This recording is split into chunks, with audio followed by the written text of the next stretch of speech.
मीनाक्षरसमन्वयमधिगं महेश्वरात् कृत्स्नं व्याकरणं प्रोक्तं तस्मै पाणिनये नमः। वाक्यकारं वररुचिं भाष्यकारं पतञ्जलिं पाणिनिं सूत्रकारं च प्रणतोऽस्मि मुनित्रयं नमस्कृत्य तदुक्तिः परिभाव्य च वैयाकरणं सिद्धान्तकौमुदीयमुच्यते।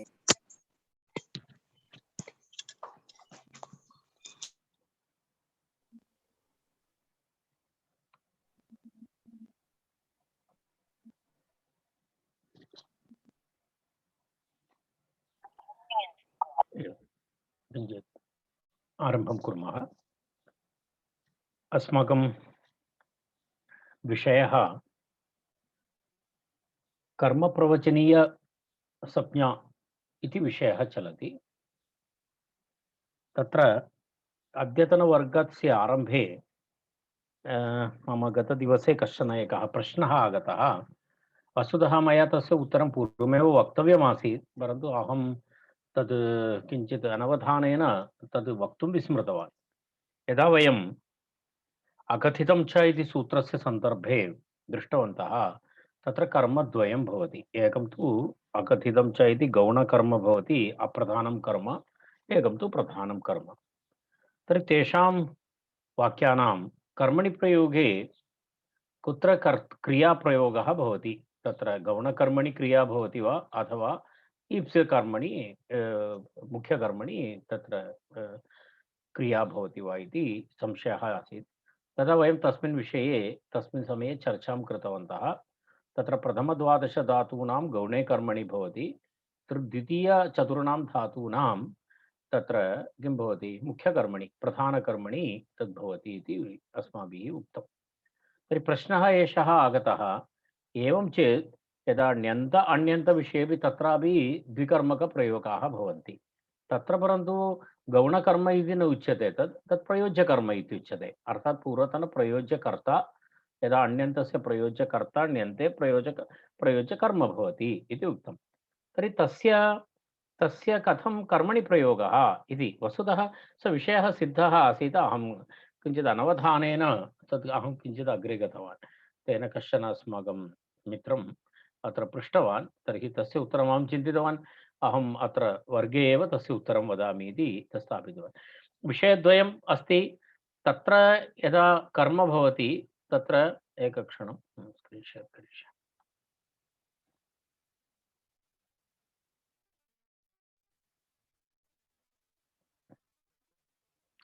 विषयः एषः अस्ति। अत्रापि कर्मद्वयमस्ति। भवतां पुरतः यद् दृश्यते तत्र पश्यतु। अत्र पश्यतु, अत्र एतेषु वाक्येषु अपि कर्मद्वयमस्ति। गुरुः छात्रं श्लोकार्थं बोधयति इति वाक्यमस्ति। अत्र छात्रः अस्ति खलु, स छात्रः प्रयोज्यकर्म, छात्रम् इति यद् दृश्यते तत् प्रयोज्यकर्म भवति। माता शिशुम् ओतनं भोजयति इत्यत्रापि शिशु इति शिशु प्रयोज्यकर्म भवति। कारणं शिशुः ओदनं भुङ्क्ते, अनन्तरं तस्य माता शिशुम् ओदनं भोजयति इति भवति। अध्यापकः बालः वेदं पठति बोधति, तर्हि अध्यापकः बालं वेदम् अध्यापयति इति भवति। तर्हि पिता बालमिति एतादृश उदाहरणानि भवन्तः जानन्ति, एतद् वयं पूर्वं दृष्टवन्तः। तर्हि सर्वेषु वाक्येषु तत्र कर्मद्वयमस्ति। एकं तु प्रयोज्यकर्म, अपरं तु ईप्सिततमकर्म अथवा मुख्यकर्म, प्रधानं कर्म। तर्हि अत्र कर्मणि प्रयोगः यदा भवति तर्हि मुख्ये कर्मणि प्रयोगः भवति वा अथवा क्रियापदं प्रयोज्यकर्मणि भवति वा इति प्रश्नः भवति। तर्हि तस्य उत्तरमस्ति तत्र गणद्वयं भवति। गणद्वयम् इत्युक्ते तत्र बुद्ध्यर्थकधातूनां भक्षार्थकधातूनां शब्दकर्मकाणां च प्रयोज्ये कर्मणि किं भवति? प्रयोज्ये कर्मणि अथवा प्रधानकर्मणि इति वैकल्पिकः नियमः। तत्र प्रयोज्यकर्मणि अपि भवितुमर्हति अथवा उभयत्रापि प्रधानकर्मणि अपि वैकल्पिकं भवति। उभयमपि समीचीनं, द्वयोः न भवति, एकस्य भवति। एकदा तु प्रयोज्यकर्मणः, अन्यथा तु प्रधानकर्मणः इति अस्ति। तर्हि तत्र वाक्यद्वयं भवति। यदा उदाहरणाय तत्र गुरुः अस्ति, गुरुः छात्रं श्लोकार्थं बोधयति इति वाक्यमस्ति। तर्हि कथं भवेत् तत्र? तत्र एवं भवति, गुरुणा छात्रः श्लोकार्थं बोध्यते इत्यपि एकं रूपं भवति, एकं वाक्यं भवति। गुरुणा छात्रं श्लोकार्थः बोध्यते इत्यपि अपरं वाक्यं भवति। एवं वाक्यद्वयं भवति। कारणं तत्र बुध धातुः अस्ति, बुद्ध्यर्थक धातुः अस्ति।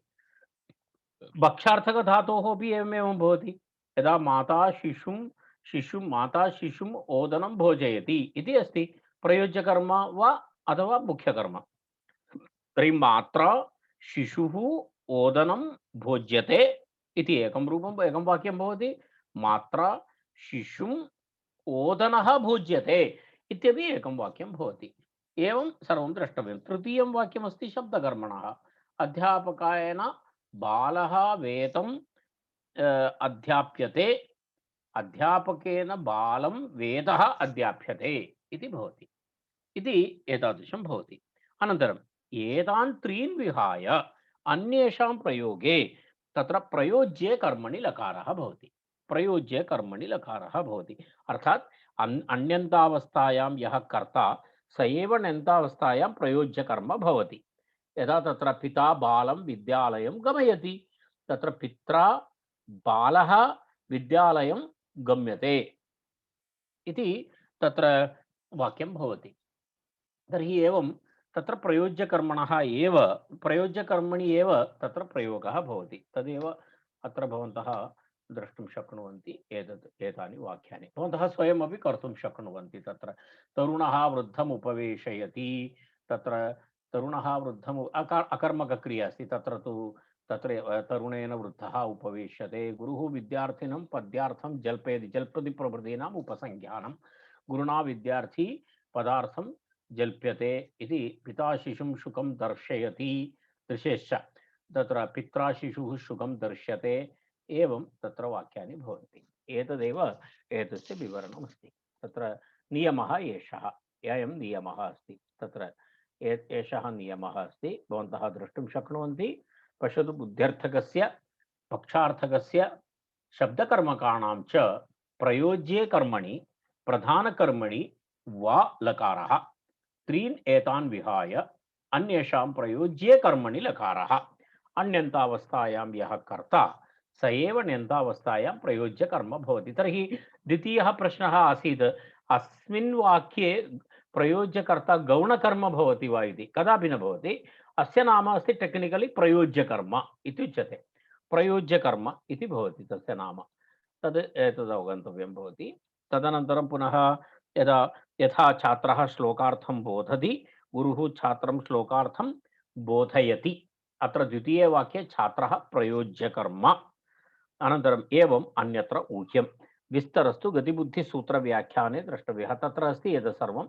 अत्र इदं वचनं भवतः बालमनोरमायामपि एतदस्ति इति मन्ये। इदं वचनं प्रमाणं बुद्धिपक्षार्थयो शब्दकर्मणां च निजेच्छया। निजेच्छया इति वैकल्पिकं। कुत्रापि भवन्तः उभयत्रापि कर्तुं शक्नुवन्ति। प्रयोज्यकर्मण्य अन्येषां ण्यन्तानां लातयो मताः इति। अन्यत्र प्रयोज्यकर्मणि एव अन्येषां लादयः मताः, प्रयोज्यकर्मणि एव तद्भवति इति अवगन्तव्यम् इति तस्य कथनस्य आशयः। इति एषः विषयः अत्र मया चर्चितः इति एतत् विषयस्य भवताम् अवगमनम् अभवत् इति चिन्तयामि। भवतां येषां प्रश्नः अस्ति ते तर्हि वयम् अग्रे गच्छामः इति मन्ये।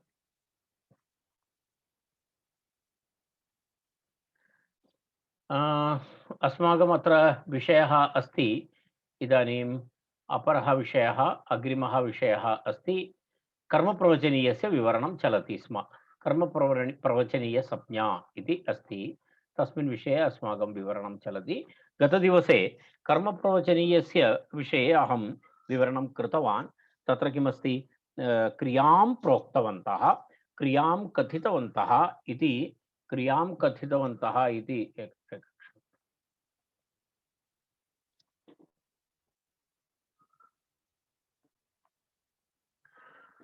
क्रियां प्रोक्तवन्तः अथवा कथितवन्तः, तस्य शब्दस्य व्युत्पत्तिम् अहं दर्शितवान्। गतदिवसे कर्मप्रवचनीयशब्दस्य तत्र प्र अनन्तरम् एतत् सर्वम् अनियर् प्रत्ययः वच धातु अनियर् प्रत्ययः इत्यादिकं तत्र प्रतिपादितवान्।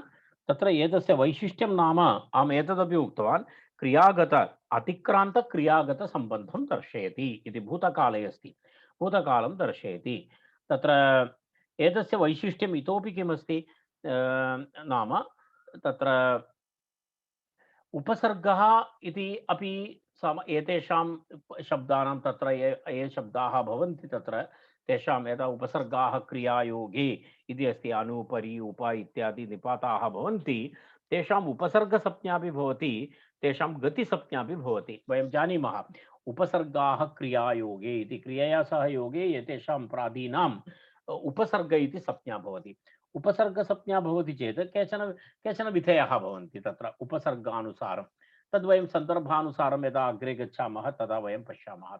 उपसर्गसंज्ञा भवति चेत् उपसर्गं पूर्वमस्ति, उपसर्गः पूर्वमिति अस्ति, तत्र विशेषत्वम् इत्यादिकं तत्र भवति। उपसर्ग यदा भवति तेन पुनः अपरमस्ति तत्र एकः विषयः अस्ति षत्वम् इत्यादिकं।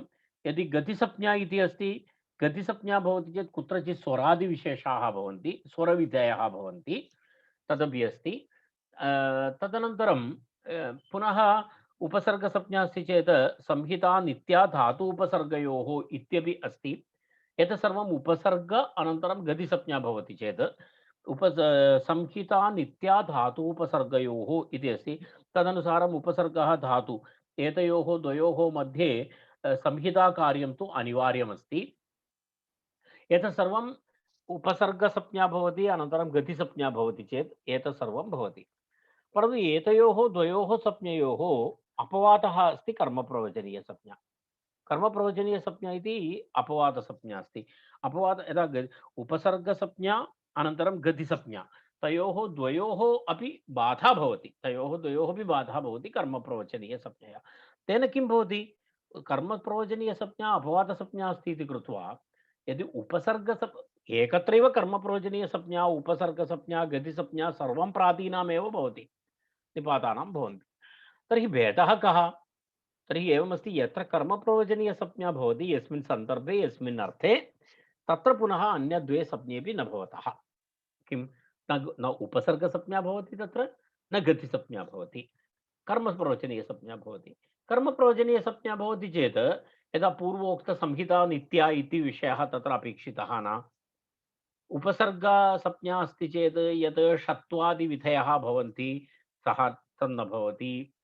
गतिसंज्ञा भवति चेत् यत्र स्वरविधयः भवन्ति ते स्वरविधयः न भवन्ति इति कर्मप्रवचनीय उपसर्ग गतिसंज्ञानां मध्ये भेदः इति अस्माभिः अवगन्तव्यम्। अन्यथा उपसर्गसंज्ञा अपि भवति, गतिसंज्ञा अपि भवति, कर्मप्रवचनीयसंज्ञा अपि भवति, तर्हि किं तत्र कः लाभः इति तथा न।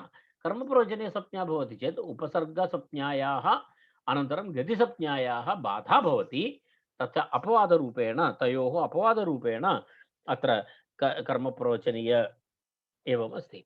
अनन्तरम् उपसर्गविषयः नाम वर्तमानक्रियागतविशेषणं भवति। तत्र वर्तमानक्रियागतविशेषणं भवति किम्, उपसर्गसंज्ञायाः विषयः। कर्मप्रवचनीयस्य तथा नास्ति। कर्मप्रवचनीयसंज्ञा अथवा कर्मप्रवचनीयशब्दाः वर्तमानक्रियाद्योतकाः न भवन्ति। तत्र वर्तमानक्रियाः द्योतकाः न भवन्ति इति विशेषः। तदेव अहं पूर्वम् उक्तवान्, अतिक्रान्तक्रियागतसम्बन्धं दर्शयति इति अहम् उक्तवान्। यदा एकैकम् उदाहरणं वयं पश्यामः कथं तस्य अतिक्रान्तक्रियासम्बन्धः इति वयम् अवगन्तुं शक्नुमः। इदानीम् एकैकस्य पुनः अग्रे अग्रे वयं पठामः, तदा वयम् अवगन्तुं शक्नुमः।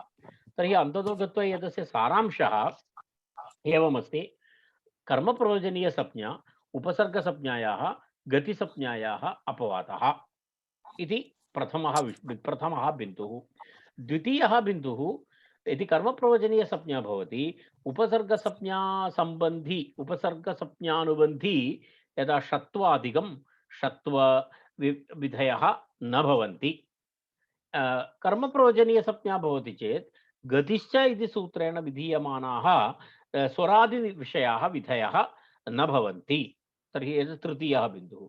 चतुर्थः बिन्दुः नाम यदा संहिता नित्या धातूपसर्गयोः इति नियमः। धातु अनन्तरम् उपसर्ग, एतयोः द्वयोः मध्ये संहिता मिलित्वा तद् करणीयं भवति, संहिता भवति।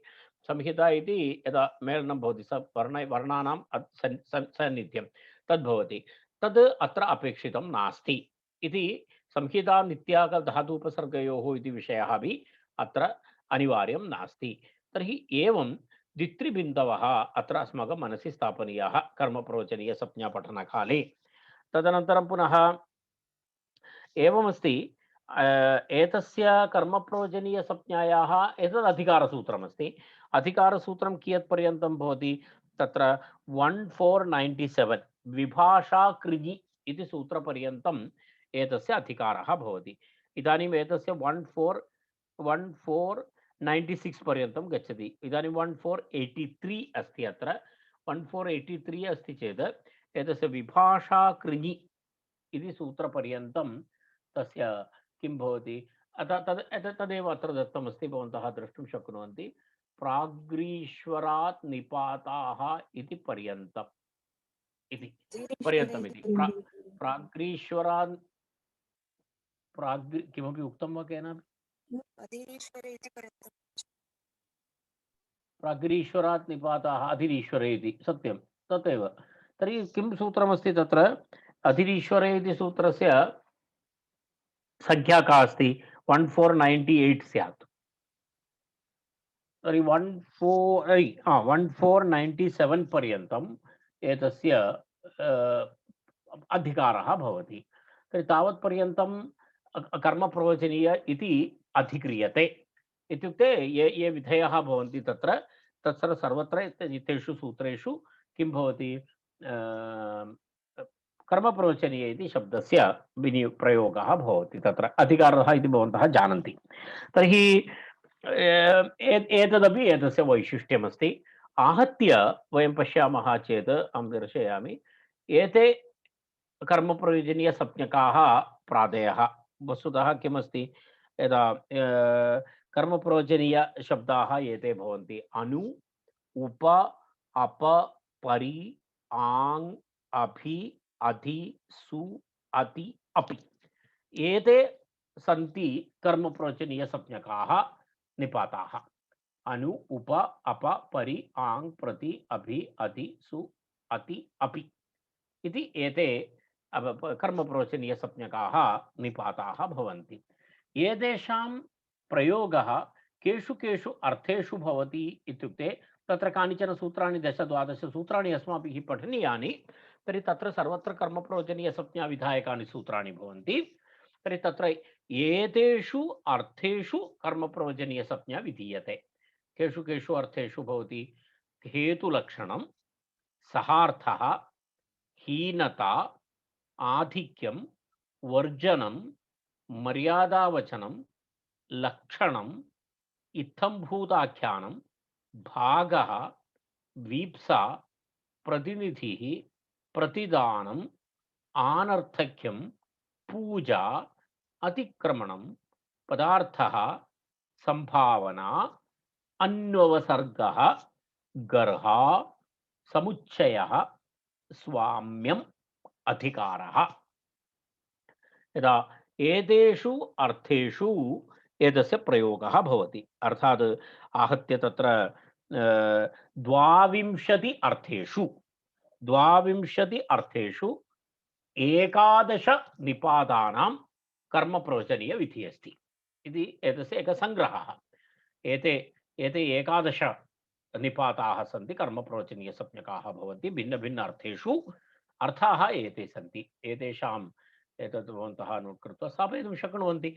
यदा एवम् एतेषां प्रयोगः भवति, एतेषु अर्थेषु एते 11 कदाचित् इत्युक्ते केषाञ्चन निपातानाम् एकाधिक अर्थाः भवन्ति। कारणम् आहत्य तत्र 22 अर्थेषु तस्य प्रयोगः भवति। तर्हि 11 शब्दाः भवन्ति तत्र। कुत्रचित् अर्थत्रये अर्थद्वये एवं तस्य प्रयोगः भवति इति तावदेव तत्र एतस्य आमुखरूपेण कर्मप्रवचनीयसंज्ञकानां शब्दानां तत्र आमुखरूपेण एतत् वक्तव्यमासीत्। तर्हि भवन्तः इदानीम् एतान् विषयान् भवन्तः मनसि स्थापयन्तु। एतान् विषयान् मनसि स्थापयित्वा वयम् एतस्य कर्मप्रवचनीयसंज्ञकानां प्रयोगे कथं भवति इति पश्यामः।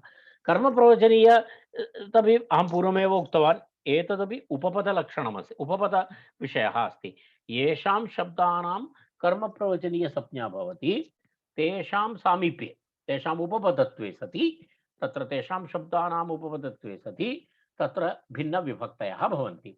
तत्र कर्मप्रवचनीयसंज्ञकानां योगे द्वितीया, पंचमी, सप्तमी इति त्रयाणां तत्र प्रयोगः भवति। द्वितीया भवति, पंचमी भवति, सप्तमी भवति। अन्यासां विभक्तीनां तत्र प्रयोगः नास्ति।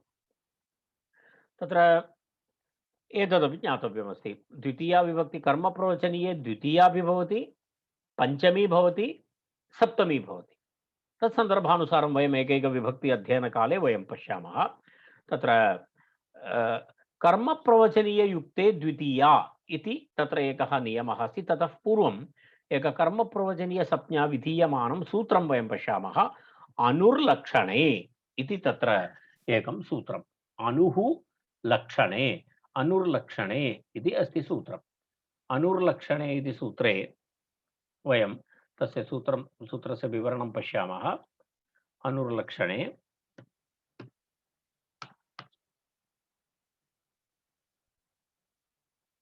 एतत् सूत्रं भवन्तः द्रष्टुं शक्नुवन्ति इदानीं। तत्र पश्यतु, शब्दद्वयं संज्ञाविधायकं सूत्रं, संज्ञासूत्रमस्ति।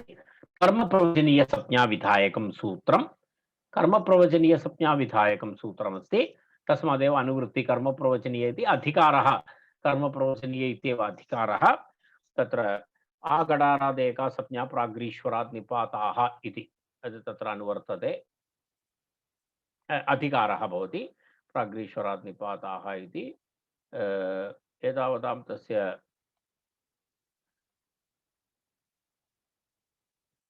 संज्ञासूत्रं कर्मप्रवचनीयसंज्ञाविधायकं सूत्रमस्ति। तत्र अनुशब्दः लक्षणे द्योत्ये कर्मप्रवचनीय संज्ञा भवति इति तत्र सूत्रस्य अर्थः। कर्मप्रवचनीयसंज्ञा लक्षणे द्योत्ये अनु इति तस्य अनुष् इति शब्दस्य कर्मप्रवचनीय इति संज्ञा भवति। इत्युक्ते अत्र विषयद्वयं, कर्मप्रवचनीय इति संज्ञा, अनु इति संज्ञी। तत्र यत्र यत्र संज्ञासूत्राणां विधिः भवति तत्र एकः शब्दः संज्ञा भवति, अपरः विषयः, अपरः शब्दः संज्ञी भवति। अत्र संज्ञा अस्ति कर्मप्रवचनीय संज्ञा, संज्ञी अस्ति अनुः इति, अनु इति तत्र संज्ञे अस्ति। उद्देशः भवति, उद्देशः अनु, विधेयः कर्मप्रवचनीयः इति अस्माभिः ज्ञातव्यं। तर्हि तस्य निपातसंज्ञा तु अस्ति एव, कारणं स्वरादिनिपातम् अव्ययम् इति तत्र पूर्वं वयं जानीमः। तत्र अव्ययसंज्ञापि अस्ति, स्वरादिनिपातम् अव्ययम् इति कृत्वा तत्र अर्थात् एतस्य अव्ययसंज्ञापि अस्ति, चातयो असत्त्वे इति तत्र निपातसंज्ञापि अस्ति। तदनन्तरम् इदानीं तस्य किं भवति, अनुः इति अस्ति, तस्मात् अव्ययात् अव्ययमस्ति इति कृत्वा अव्ययादाप् सुपः इति तत्र किं भवति, सुप्पलोपः भवति। केवलम् अनु इत्येव भवति, अनुः इति न भवति, अनु इत्येव भवति। तत्र विषयः एवमस्ति, अत्र किञ्चित् चर्चा करणीया अस्ति।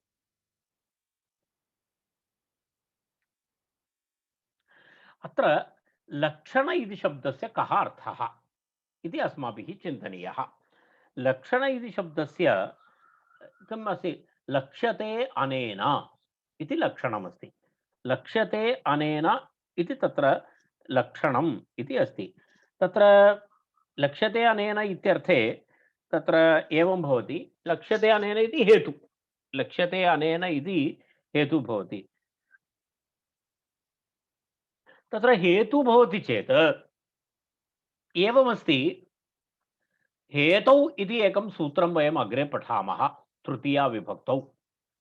तर्हि तत्र यदि यदि हेतु भवति चेत् तत्र किं भवति तस्य हेतौ इति सूत्रेण अत्र तृतीया विभक्ति भवति। हेत्वर्थे तृतीया इति अस्ति। तर्हि तृतीया विभक्ति भवितुम् अर्हति। तर्हि अत्र कश्चन विशेषः अस्ति। भवन्तः जानन्तु अनु इत्यस्य लक्षणार्थे अत्र कर्मप्रयोजनीयसंज्ञा इति विशिष्टं तत्र एकं सूत्रं कृतवान्, नियमं कृतवान् आचार्यः। वस्तुतः भवन्तः जानन्तु लक्षणार्थे अनुशब्दस्य कर्मप्रवचनीयसंज्ञाविधानम् अन्येन सूत्रेणैव लभ्यते। केन सूत्रेण लभ्यते? यदा भवन्तः अग्रे पश्यन्तु, एकं सूत्रं दर्शयामि किञ्चित्, एतत् पश्यतु। पश्यतु अत्र लक्षण इत्थं भूताख्यान भागवीप्सासु प्रतिपर्यनवः इति। अत्र केचन निपाताः सन्ति। प्रति परि अनु इति प्रतिपर्यनवः इति दृश्यते। अर्थात् प्रति इति निपातः, परि इति अस्ति, अनु इति अस्ति। तर्हि लक्षण इत्थं भूताख्यान इति सूत्रे पश्यतु केषु केषु अर्थेषु? लक्षणार्थे, इत्थं भूताख्यानार्थे, भागार्थे, वीप्सार्थे च प्रति परि अनु एतेषां निपातानां कर्मप्रवचनीयसंज्ञा अस्ति।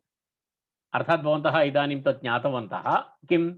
लक्षणार्थे अनु इत्यस्य किं भवति? कर्मप्रवचनीयसंज्ञा अनेनैव सूत्रेण लभ्यते। स्पष्टमस्ति खलु? लक्षण इत्थं भूताख्यान भाग वीप्सा एतेषु अर्थेषु प्रति परि वर्तमानेषु प्रति परि अनु इत्येतेषां तत्र किं भवति? किं कर्मप्रवचनीयसंज्ञा भवति इत्युक्ते लक्षणार्थे अनु इत्यस्य कर्मप्रवचनीयसंज्ञा एतेनैव सूत्रेण प्राप्ते पुनः अनुर्लक्षणे इति सूत्रं किमर्थम् इति। लक्षणार्थे अनु इत्यस्य तत्र कर्मप्रवचनीयसंज्ञा विधानं किमर्थम् इति तत्र प्रश्नः। तस्य एतानि भवन्तः ज्ञातवन्तः। अर्थात् तत्र किमर्थं तत्र कथं तत्र संशयः जातः उत्पन्नः इति। तत्र एवमस्ति, तस्य उत्तरम् एतदस्ति। तदेव अहम् उक्तवान्। अनुर्लक्षणे इति तत्र विशेषकर्मप्रवचनीयसंज्ञाविधानेन तत्र किम् अवगन्तव्यम् अस्माभिः इत्युक्ते तत्र हेतौ इति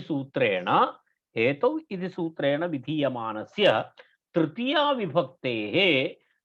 विभक्तेः निरासाय, निषेधाय, वस्तुतः बाधाय इदं तत्र प्रवृत्तमस्ति इत्यर्थः। अर्थात् लक्षणेत्थं भूताख्यानभागवीप्सासु प्रतिपर्यनवः इति सूत्रेणैव लक्षणार्थे अनोः कर्मप्रवचनीयसंज्ञायां प्राप्तायां पुनः अनुर्लक्षणे इति सूत्रेण कर्मप्रवचनीयसंज्ञाविधानं तु एतदर्थमस्ति, तत्र विशेषहेतुं दर्शयति इति एकः विषयः।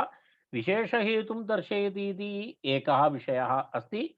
तदनन्तरं हेतु इति सूत्रेण विधीयमाना तृतीया विभक्ति अनेन सूत्रेण, अनया संज्ञया तत्र विशेषविधिना तद्बाध्यते इति तस्य आशयः। तर्हि एवं तस्य विवरणं ज्ञातव्यम्। अन्यथा एषः प्रश्नः भवति, अनुः लक्षणे इति द्विवारं किमर्थम् इति। तर्हि एतद् द्योतयितुमेव तत्र एतस्य प्रयोगः कृतः। अनुर्लक्षणे इति सूत्रमारब्धवान् आचार्यः इति तस्य विषयः। तदनन्तरम् इदानीं वयं पश्यामः, तत्र पुनः द्वितीयं वाक्यमस्ति सूत्रे। पश्यतु, अनुर्लक्षणे भवन्तः एतदहं पूर्वम् उक्तवान्, गति उपसर्गसंज्ञापवादः इति। तदारम्भे मया विवृतम्। अत्र किमस्ति इदं एतद् किमस्ति? कर्मप्रवचनीयसंज्ञा इति गतिसंज्ञायाः अनन्तरम् उपसर्गसंज्ञायाः च अपवादः भवति इत्यपि मया प्रतिपादितं। तेन किं भवति, तेन कः लाभः इति, तत्र प्रयोजनं किम् इत्यपि मया प्रतिपादितं। तत्र उपसर्गसंज्ञा भवति चेत् संहिताविषयः अत्र कर्मप्रवचनीयसंज्ञायां तत्र एवं नित्या नास्ति, अनन्तरं षत्वादिविधयः न भवन्ति, गतिसंज्ञा सम्बन्धी स्वरविधयः न भवन्ति, एतत् सर्वम् अहं पूर्वं प्रतिपादितवान्। तर्हि एवमस्ति, लक्षणे द्योत्ये अणुः उक्तसंज्ञः स्यात् इति तस्य सूत्रस्य अर्थः। लक्षणे द्योत्ये अणुः उक्तसंज्ञः स्यात् इति अस्ति। लक्ष्यलक्षणभावसम्बन्धे द्योत्ये इत्यर्थः। अत्र लक्षणे द्योत्ये इत्युक्ते एकलक्षणेन एकं लक्ष्यं द्योत्यते इति कर्मप्रयोजनीयसंज्ञा भवति। उक्तसंज्ञः स्यात् इति अस्ति। उक्तसंज्ञः स्यात् इत्युक्ते पूर्वोक्त यदा पूर्वप्रतिपादित संज्ञा इति कर्मप्रयोजनीयसंज्ञा भवति इति। अत्र लक्ष्यते, लक्ष्यते इत्युक्ते ज्ञायते इति अर्थः। लक्ष्यते अनेन इति लक्षणं। लक्ष्यते इत्युक्ते ज्ञायते, ज्ञायते अनेन इति लक्षणं। तच्च हेतुभूतं विवक्षितम्। अत्र हेतुः अस्ति।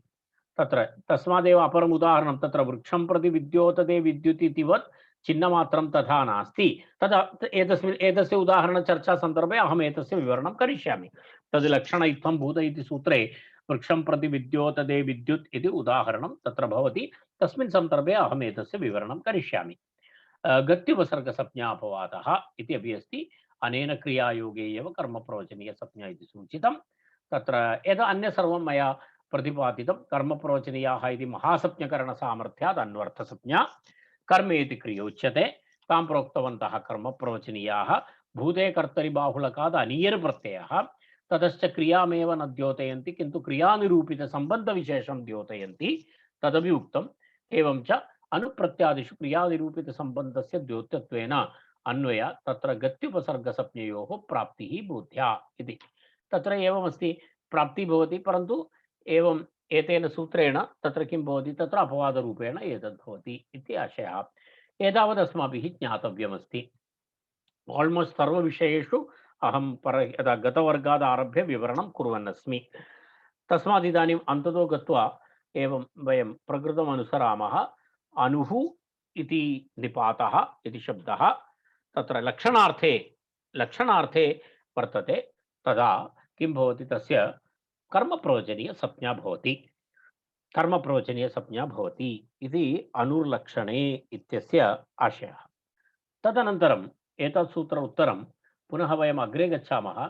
अत्र कर्मप्रवचनीयसंज्ञा विहिता।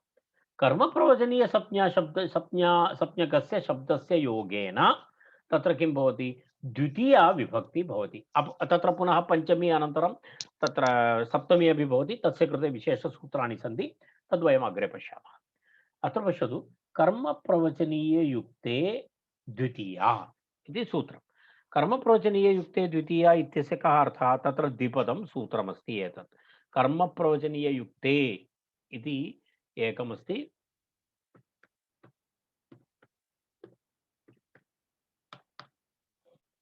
कर्मप्रवचनीययुक्ते द्वितीया द्विपदं सूत्रं। प्रथमं तु तत्र सप्तमी एकवचनम्, अनन्तरं द्वितीया तु प्रथमा एकवचनम् इति अस्ति। कर्मप्रवचनीयेन युक्तम् इति कर्मप्रवचनीययुक्तम् इति तस्य विग्रहवाक्यं। कर्मप्रवचनीयेन युक्तम् इति कर्मप्रवचनीययुक्तं।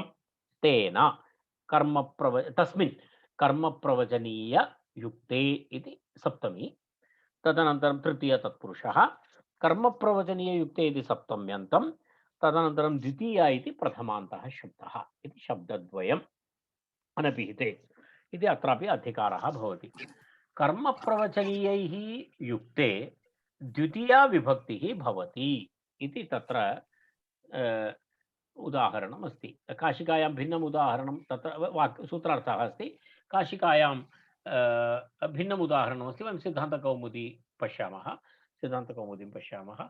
अत्र पश्यतु, कर्मप्रवचनीययुक्ते द्वितीया विभक्तिः भवति इति सूत्रस्य अर्थः। उपपदविभक्तिः अस्ति। विषयः उपपदविभक्तिः अस्ति। अर्थात् यस्य कर्मप्रवचनीयसंज्ञा भवति तस्य योगे, तस्य शब्दस्य योगे द्वितीया विभक्तिः भवति। यदा वयम् अभितपरित समय निकषाः प्रतियोगे इत्यादि इत्यादि उपसर्वतसो कार्य इत्यादि वयम् अन्तरान्तरेण युक्ते एतत् सर्वं वयं यथा दृष्टवन्तः तदा अत्रापि उपपदविभक्तिरेव अत्रापि भवति। तर्हि तस्य कृते एकम् उदाहरणं दत्तमस्ति, जपमनुप्रावर्षत् इति अस्ति। जपमनुप्रावर्षत् इति एकं वाक्यं। जपमनुप्रावर्षत् इत्यत्र एकस्य प्रश्नस्य उत्तरमस्ति एतत्। एकस्य प्रश्नस्य उत्तरमस्ति। कः प्रश्नः अस्ति? तत्र प्रश्नः एवमस्ति, कदा वृष्टिः अभवत्? प्रावर्षत् यदा पश्यतु अत्र, कदा पर्जन्यः अवर्षत् इति प्रश्ने उत्तरमिदं। पर्जन्यः मेघः, कदा मेघः अवर्षत्, कदा वृष्टिः अभवत् इति एकः प्रश्नः। तस्य प्रश्नस्य उत्तरमिदं वाक्यं, पर्जन्यो जपम् अनुप्रावर्षत् इति। पर्जन्यो जपम् अनुप्रावर्षत् इति तस्य उत्तरं। तर्हि एतद्द्वयम् अस्माभिः ज्ञातव्यं। प्रश्नः कदा पर्जन्यः अवर्षत्, अत्र वृष्टिकालः, पर्जन्यः इत्युक्ते अत्र वृष्टिकालः उपदेशः। स च दुर्ज्ञानत्वात् तत्र यदा यदा तत्र वदति खलु, शाकाग्रं प्रति दिगलश्चन्द्र इतिवत् प्रज्ञानं किञ्चित् अवलम्ब्यैव ज्ञाप्यः इति। किमपि यदा वयम् अरुन्धती नक्षत्रन्यायः इत्यादिकं वदति खलु, तत्र यदा एकं दर्शयितुं किञ्चित् एकं लक्षणं तत्र लक्ष्यते, अनेन ज्ञाप्यते इति अस्माभिः उक्तं। जपः अत्र प्रज्ञानम्, अत्र ज्ञानविषयः अस्ति, प्रज्ञानविषयः अस्ति जपः। तत्र जपकाले पर्जन्यः प्रावर्षदिति सम्भवति। हेतुभूतजपः हि अत्र लक्षणं, हेतुत्वं च पूर्वकालवृत्तित्वघटितम्। अत्र पश्यतु कथं तत्र अतिक्रान्तक्रियागतमिति कथम् अवगच्छति। यदा जपः समाप्तः, जपसमाप्त्युत्तरं तत्र वृष्टिः अभवत्। तत्र पश्यतु, जपः इति अभवत् पूर्वमेव, तदनन्तरं पुनः वर्षणमिति क्रिया अभवत्। तर्हि अतिक्रान्तक्रिया अस्ति एका, अतिक्रान्तक्रिया अस्ति, तत्र अतिक्रान्तक्रिया अस्ति जपः। अतिक्रान्तक्रियायाः इदानीम् अवर्षत् इति क्रियया सह तत्र सम्बन्धः, तत् अणु इत्यनेन भवति। अर्थात् तस्य आशयः कः अस्ति, जपकाल किं भवति, जपम् अनुप्रावर्षत् इति अस्ति। जपप्रावर्षम् अनुवर्तत इत्युक्ते यदा जपः समाप्तिप्रायः जातः, अथवा किं वदामः, तद् जपकाले इत्येव भवतु, जपस्य काले एव भवतु, तत्र पर्जन्यः प्रावर्षत् इति सम्भवति। तत्र हेतुभूतः जपः अत्र लक्षणमस्ति, जपः लक्षणमस्ति। तस्य एवमस्ति, पश्यतु तस्य आशयः, वर्ष हेतुभूत वरुण जपोत्तरकाले किमभवत् इति, पर्जन्यः प्रावर्षत् इति उत्तरं पर्यवसति। तस्य आशयः कः वाक्यस्य, वृष्टिः नासीत् कुत्रचित्, वृष्टिरेव न भवति, वृष्टिरेव न भवति चेत् वरुणप्रीतिः भवतु, वरुणप्रीतिः भवतु इति कृत्वा जपः आरब्धः। तर्हि किं भवति, वर्षस्य हेतुभूतः कः अस्ति, वरुणजपः, वरुणजपः हेतुभूतः अस्ति वृष्टि। तर्हि वर्ष हेतुभूत वरुणजप उत्तरकाले तत्र किं जातमिति, उत्तरकाले पर्जन्यः प्रावर्षत् इति पर्यवसति। तर्हि जपः वर्षस्य हेतुः, जपः वर्षस्य हेतुः, तद् हेतुत्वम् अत्र दर्शयति अनु इति तत्र कर्मप्रवचनीय संज्ञकेन। तदेव अनु इत्यनेन योजनेन कः अर्थः भवति, तत्र वर्षणस्य अथवा वृष्टेः हेतुः किं भवति, तत्र जपं भवति इति तत्र लक्षणत्वं हेतुत्वम् इति एतत् विषयः मया चर्चितः। तदिदानीं पुनः अस्माभिः न, अत्र हेतुत्वमस्ति चेदपि तत्र किं भवति, तत्र तृतीया विभक्ति न भवति इति अहं पूर्वमेव तस्मिन् विषये विवरणं कृतवान्। तेन तत्र इदानीं गन्तव्यं नास्ति। तत्र पश्यतु, इदानीं पश्यतु, अत्र हेतुभूत एतेन योगे द्वितीया स्यात्, पर्जन्यः जपमानुप्रावर्षत्, हेतुभूत जपोपलक्षितं तत्र वर्षणम् इत्यर्थः। इति तस्य आशयः। तत्र एवं तस्य आशयः। एतत् वयं दृष्टवन्तः। अनु इत्यस्य तत्र किं भवति? अनु इत्यस्य कर्मप्रवचनीयसंज्ञा, कर्मप्रवचनीयसंज्ञाया सह जप इति शब्दस्य योगः। तेन कारणेन जपशब्दात् कर्मप्रवचनीययुक्ते द्वितीया इति सूत्रेण तत्र द्वितीया विभक्ति भवति। तत्र जपम् इति तत्र भवति। तर्हि सूत्रस्य अनुर्लक्षणे इति कर्मप्रवचनीयसंज्ञा भवति। कर्मप्रवचनीयसंज्ञा अनुशब्दस्य योगेन जप इति शब्दात् द्वितीया विभक्ति जपम् इति तत्र प्रयोगः भवति। यदा अन्यत्र वयम् उद्यानं परितः इत्यादिषु वयं दृष्टवन्तः। परितः इति योगे उद्यानम् इति द्वितीया, अध्यापकं परितः इत्यत्र परितः इति उभयतः इति द्वितीया। अत्रापि अनु इति कर्मप्रवचनीयेन योगे तत्र जपशब्दात् द्वितीया विभक्ति भवति। तत्र किं जपम् इति प्रयोगः भवति इति तस्य आशयः अपि ज्ञातः। सूत्रस्य उदाहरणस्य अर्थः तत्र दत्तः अस्ति। हेतुभूत जप उपलक्षितं किमस्ति? वर्षणम् इत्यर्थः इति। तत् मनोरमायामपि एतदुक्तं। वर्षहेतुभूत वरुणजपोत्तरकाले तत्र पर्जन्यः प्रावर्षत् इति लक्षणत्वं तत्र दर्शयति। तदनन्तरं तत्र एतदेव मया प्रतिपादितं पूर्वं। परापि हेतौ तृतीया अनेन बाध्यते। तत्र पश्यतु, तत्र हेतुविधायकं सूत्रमस्ति। हेतुविधायकं सूत्रं तत्र परसूत्रमस्ति। हेतौ इति सूत्रम् अहं दर्शयामि, भवन्तः द्रष्टुं शक्नुवन्ति। तत्र हेतौ इति सूत्रमस्ति।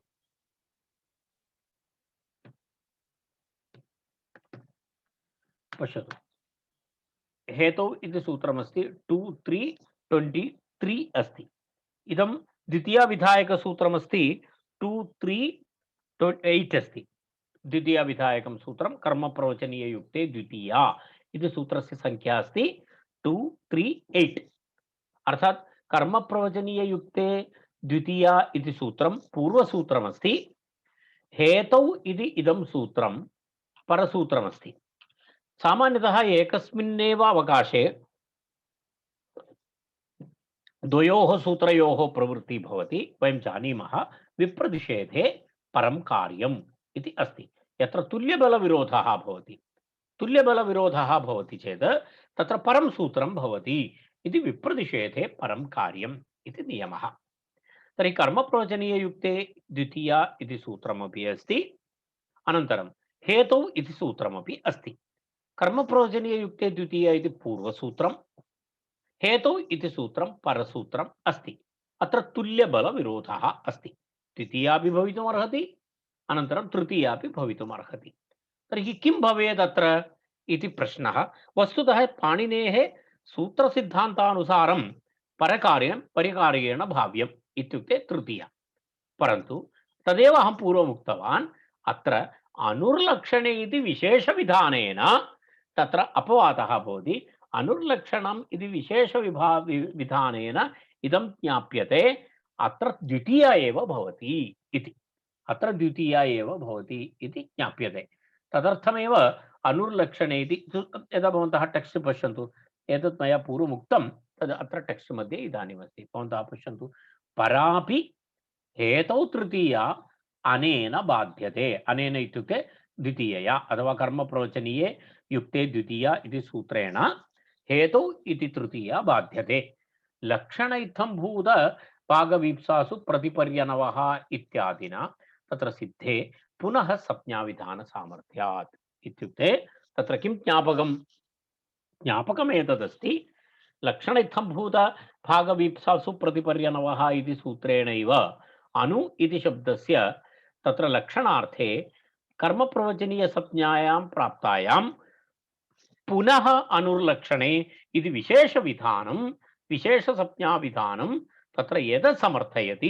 किं समर्थयति? अत्र हेतु तृतीया कर्मप्रवचनीययुक्तद्वितीयया बाधा भवति इत्यर्थः।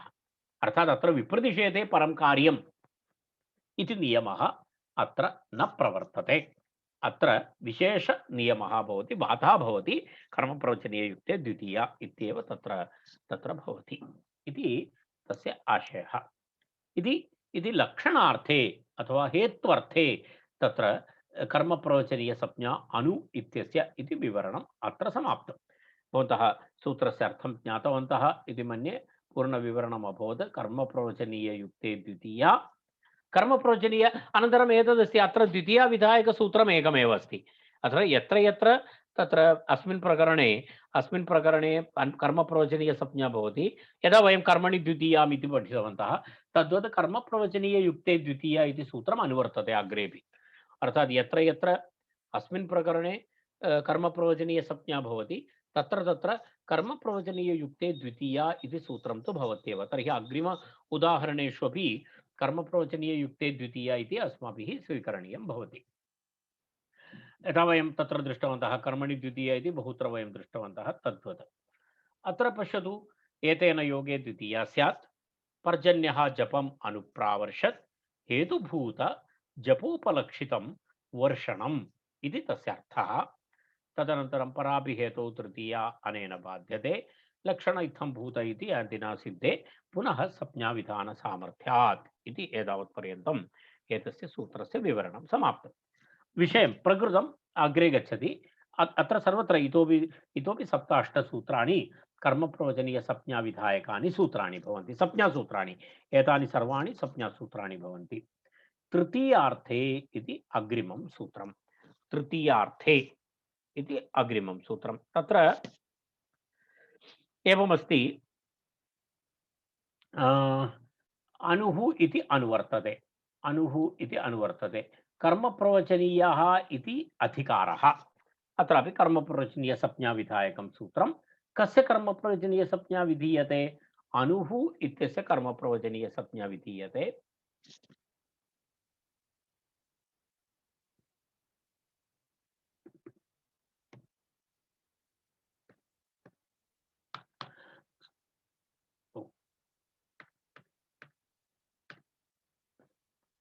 तत्र पश्यतु, तृतीयार्थे इति प्रथमाध्यायस्य तत्र सूत्राणां संख्या अपि द्रष्टव्या। भिन्न अध्यायेभ्यः अत्र सूत्राणि सन्ति। अनन्तरं क्रमः अपि किश्चन भिन्नः क्रमः अस्ति। इदानीं तृतीयार्थे इति सूत्रमस्ति 1485।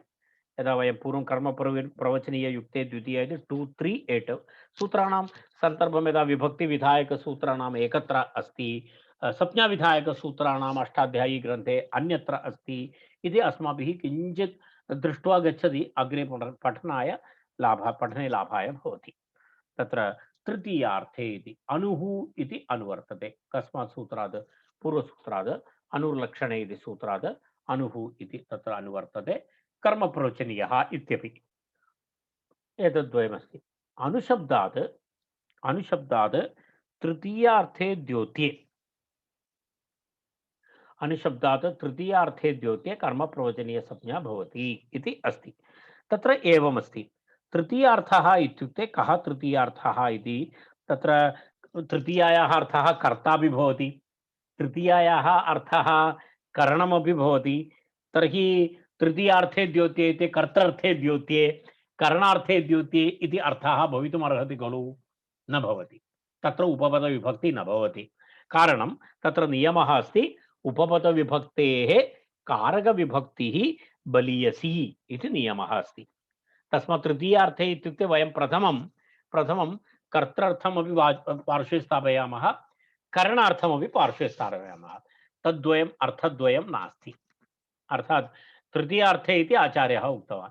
तर्हि तृतीयार्थे इति तृतीयाविभक्तेः अर्थः कर्तापि अस्ति, तृतीयाविभक्तेः अर्थः करणमपि अस्ति। तर्हि सर्वत्र किं भवति? तत्र तादृशे अर्थे भवति वा अत्र विषयः? न भवति। कर्तृर्थेपि करणार्थेपि न भवति। किमर्थम् इत्युक्ते तद् बलवान् अस्ति। कारणम् उपपदविभक्तिम् अपेक्षया कारकविभक्ति बलीयसी इति। तदा एकं वाक्यमस्ति। किं वाक्यमस्ति?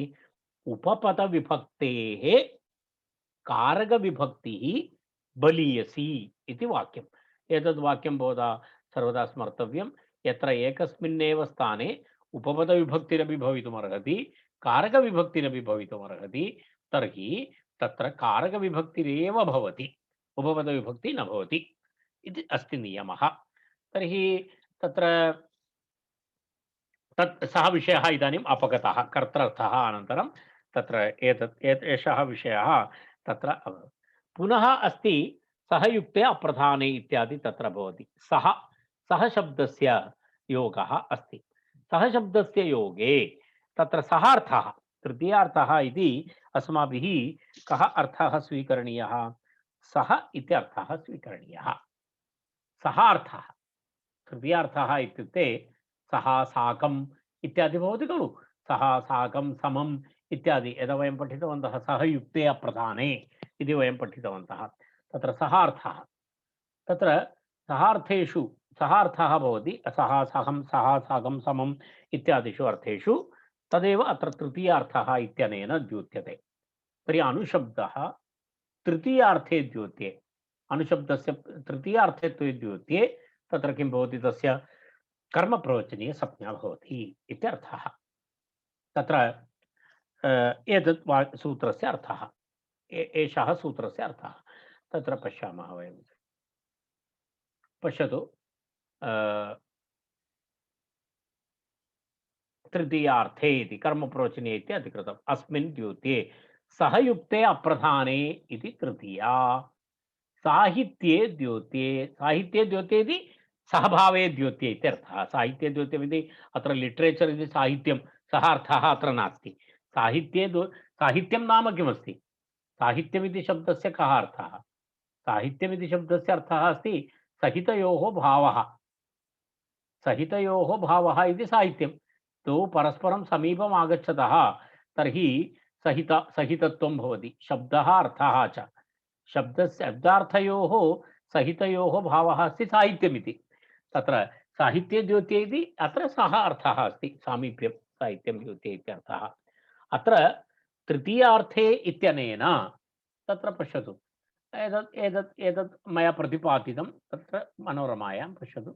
तृतीयार्थे इत्यनेन कर्तृकरणे न गृह्यते, न गृह्यते, कर्तृकरणे न गृह्यते। किमर्थं न गृह्यते? रामेण शरणेन अनुहतः वाली इति अस्ति। शरेण, रामेण शरेण अनुहतः बाली इत्यत्र उपपदविभक्तेः कारकविभक्तिः बलीयसी इति न्यायेन तत्र तृतीयायाः एव प्रवृत्त्या अस्य संज्ञायाः फलाभावात् इति। पश्यतु, अत्र तत्र एवमस्ति, अनुशब्दस्य प्रयोगः तत्रापि अस्ति। रामेण शरेण अनुहतः बाली, रामेण बाणेन हतो बाली इति वयं जानीमः। रामेण शरेण अनुहतः बाली इति अनु तत्र अस्ति, परन्तु अत्र अनु इति शब्दस्य कर्मप्रवचनीयसंज्ञा न भवति। किमर्थं न भवति? अत्र शरेण इति अस्ति, तत्र कारकविभक्तिः अस्ति। तर्हि अनु इति कर्मप्रवचनीयसंज्ञा भवति चेदपि तत्र शरेण इत्यस्य द्वितीया न भवति। रामेण इति तत्र शरम् अनुहतः बाली इति न भवति। किमर्थम्? उपपदविभक्तेः कारकविभक्तिः बलीयसी। अत्र कारकविभक्तिः एव भवति, शरेण इति तृतीया एव भवति, न तु शरम् इति द्वितीया भवति। तत्र पश्यतु, नापि येनाङ्गविकारः इति तृतीयार्थः न विवक्षितः, अनन्तरस्य इति न्यायेन तत्र एवमस्ति, येनाङ्गविकारः इति सूत्रमपि तृतीयाविधायकमस्ति, परन्तु तत्रापि सः अर्थः अपि अत्र विवक्षितः न। तर्हि अन्ततो गत्वा तृतीयार्थे इत्युक्ते आचार्येण कः अर्थः विवक्षितः? सः अर्थः विवक्षितः। सः इत्यर्थे यदि सः अर्थे सः इत्यर्थे यदि अनु इत्यस्य प्रयोगः भवति तत्र कर्मप्रवचनीयसंज्ञा भवति इति। तत्र उदाहरणाय नद्या सह सम्बद्धा इति अस्ति। उदाहरणं पश्यतु, उदाहरणशब्दमस्ति नदीम् अन्ववसिता सेना इति उदाहरणं। यदा एका सेना गच्छति, सेना एवं एक प्रदेशात् अपरप्रदेशं प्रति गच्छति। तर्हि कुत्रचित् सायङ्कालः जातः, कुत्रचित् स्थातव्यमस्ति, यत्र जलं भवति तत्रैव तत्र तत् स्थापयति। सेनायां गमनकाले पुरातनकालस्य उदाहरणम् एवं सेनायाः प्रवासः। तर्हि तत्र जलमपि यथेष्टम् आवश्यकं भवति। तत्र संख्या तु बहु अधिका भवति। तर्हि कुत्रचित् नद्याः समीपे सः तत्र सेना तत्र स्थापिता अस्ति। तदेव नदीम् अन्ववसिता सेना इत्यस्य आशयः। सेना नदी के साथ-साथ लगी हुई है इति तस्य सामान्यतः अर्थः। इत्युक्ते तत्रैव सम्बद्धा अस्ति इत्यर्थः। सः सम्बद्धा अस्ति, नद्या सह सम्बद्धा। अन्ववसिता इत्युक्ते नद्या सह सम्बद्धा इत्यर्थः भवति। तत्र नद्या सह सम्बद्धा सेना इत्युक्ते तत्र तत्र अनु इति अनु अवसिता। अनु इत्यस्य अत्र सः अर्थः अस्ति। नदीम् अनु इत्युक्ते नद्या सह इत्यर्थः।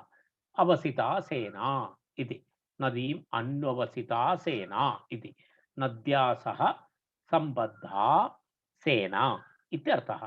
तर्हि अनु इति शब्दः अस्मिन् वाक्ये, अनु इति शब्दः नदीम् अनु इति भवति, द्वितीया भवति। अनु कर्मप्रवचनीयं भवति, कर्मप्रवचनीयसंज्ञा भवति चेत् कर्मप्रवचनीययुक्ते द्वितीया इति नदीम् इति। सः इति साक्षात् भवति चेत् सः इत्यनेन योगे सः युक्ते अप्रधाने इति कृत्वा नद्या इति तृतीया भवति, नद्या इति तृतीया भवति।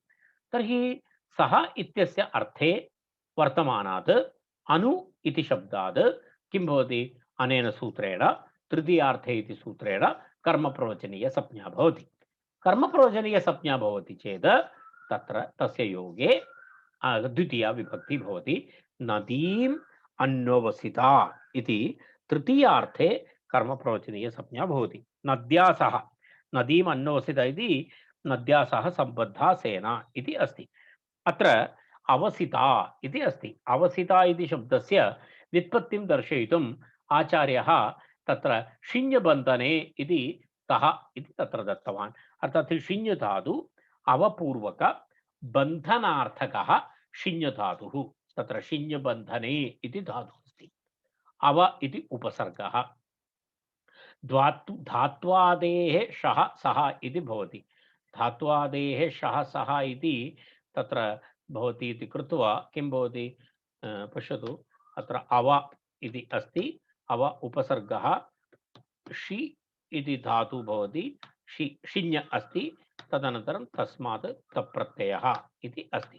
तर्हि आव अनन्तरं तत्र शिञ् धात्वादेः शः सः, धातोः आदौ यः षकारः भवति तस्य सकारादेशः भवति। सकारादेशः भवति अव, अनन्तरं तत्र अनुबन्धलोपे त इति तत्र किं भवति? आवसित इति तत्र भवति, अवसित इति दृश्यते। अवसित इति अस्ति। तदेव आचार्यः तस्य विवरणं कृतवान् तत्र शिञ्बन्धने तः इति। अवपूर्वक बन्धनार्थक शिञ् धातोः तप्रत्यये अवसितशब्दः भवति। तत्र सेना इत्यनेन सह योगः अस्ति।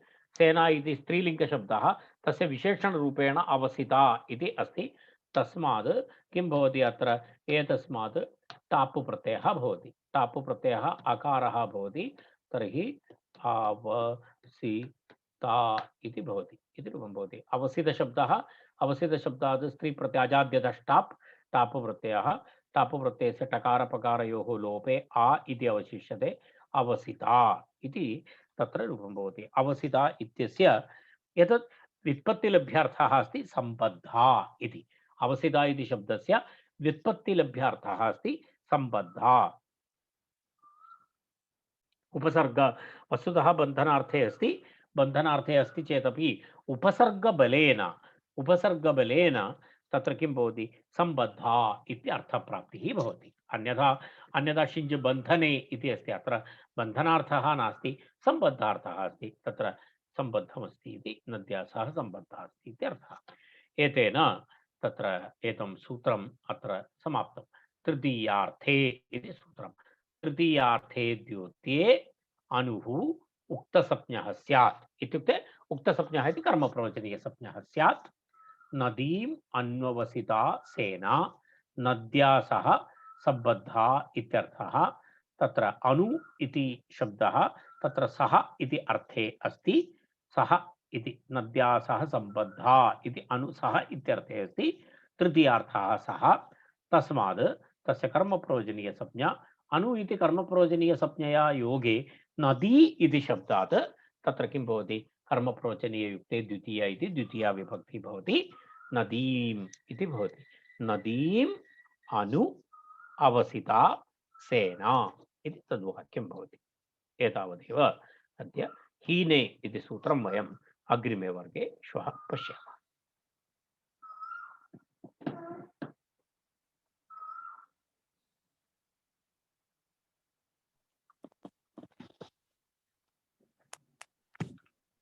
धन्यवादः महोदय। आम्, शान्तिमन्त्रेण वयं समापयामः। शान्तिमन्त्रः। धन्यवादः। सर्वे भवन्तु सुखिनः, सर्वे सन्तु निरामयाः, सर्वे भद्राणि पश्यन्तु, मा कश्चित् दुःखभाग् भवेत्। ॐ शान्ति शान्ति शान्तिः।